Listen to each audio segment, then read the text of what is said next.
typically, the best way for us to go ahead and do these questions is, I guess, what we can do. So we've got a few right now. We have somebody that's asked, what about unavailability of lifeguards due to no certification on courses? So earlier on in the season, when we had the stronger restrictions, we had some, we had some difficulty with even being able to get those lifeguards up to their education levels, and so we've had to have our boards make some compromises due to that in availability. So have you guys seen anything or any recommendations regarding how that would play with their insurance coverage?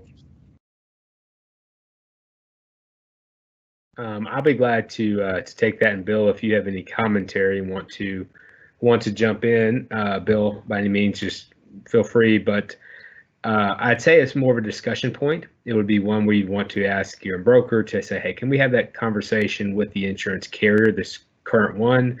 Maybe email the underwriter and say, this is the struggle we're having. We of course offer these amenities. We need to have this open. This is what the steps we've taken. Here are the questions we're getting asked. What are your suggestions or considerations to document your files that what we need to do, and then to be proactive, and then of course maybe contact you, Melissa, and Danielle there for some legal counsel that y'all have there. What would be the best? A lot of this is going to come down with COVID-19 to what liability waivers, what kind of contracts were in place, since insurance coverage thus far has not deemed to be the most predominant player with COVID-19 coverage. It's more or less of what have the contracts said, which is kind of a lawyer's term for it's anybody's guess at this point. Well, and I think that's a big thing to remember. I think one of the challenges that we have in just staying active with everything is we are all treading in unfamiliar territory. And so, we anticipated hurricane season coming. We as a management company, we have our CAMs start about 6 months prior to the due date for budgets. And so that's why this is so important to us, because we haven't even seen full hurricane season yet. And we're starting to do budgets, plus then we're being impacted obviously by the world market right now. And so it's just been very, we even had an internal discussion about what as a company should we suggest is a good, quote for increase on the policy or the budget, for this year. And so I think me as a person, as an individual, taking off of my heritage hat, how do you feel about personal E&O policies for board members? So outside of the D&O coverage for the association, how do you feel about individuals having that? And does that help then in the event that we've got some D&O discrepancy? Art, you want to take that one, or I'm glad to, either way. So a personal E&O policy, I'm not sure. And Daniel, maybe you can speak on that. The thing about E&O is there needs to be some kind of professional service or consultation that's being brought in, and so I'm not sure that that's something that we have available in the marketplace. It can potentially still be a D&O claim if something were to arise. I don't know, Daniel, maybe you have a different opinion on that. Oh, sorry. Excuse me. No, go ahead, Melissa. I was going to switch back over to talking about hurricane season, obviously. This is just a curiosity that I have.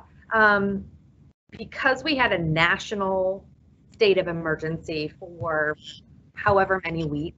First, we had some states, then we had a national, and then we went back to having some states extend. Some states haven't even really truly opened the way that Georgia has. So we're, kind of on the more expedited track than maybe some of the other people that are going to experience this line of questions. But my question lies with, since we've had that already impact us, while it was not going to impact our underwriting capabilities, do we think that there's going to be a significant struggle potentially if we are going to have a really strong season? Do we think that there will be statewide national security or statewide state of emergencies? Or do we think that FEMA is probably not going to do some of those things because of what recently took place with COVID? I'll be glad to jump in on that one. It's yet to be determined. That's kind of something as the summer progresses. I think that currently within our national stance, that I don't think any kind of coverage is going to be non-afforded, or federal associations will not come into play. Again, it's going to first be attributable to your coverage in place, how that's affected, windstorm, hail, rain, flood, tornado, all those different CAT type coverages will come into play and be looked at from the forms you have on your policy. So that's your first line of defense. I don't foresee issues. Again, we're fortunate that we're not coastal, many of us are not coastally exposed, so we don't see these high per percentage or wind deductible type cost on our policies. It's more of a standard AOP, all other peril, or flood type coverage.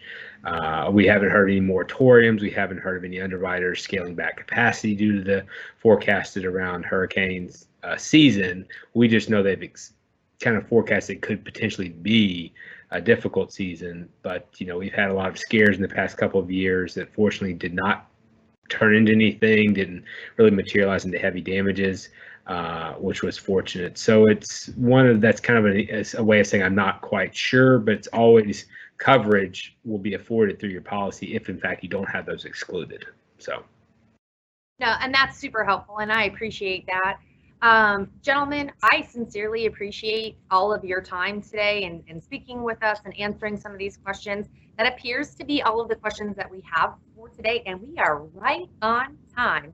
That being said, I do want to remind everybody that is joining us today, we have a dedicated insurance department that this is all they do 24 hours. Well, hopefully not 24 hours, but this is their full-time job. And so it's very important that we can pair you with resources. And obviously, Daniel and Art, you guys are such great partners for Heritage. We sincerely appreciate everything that you have done for us.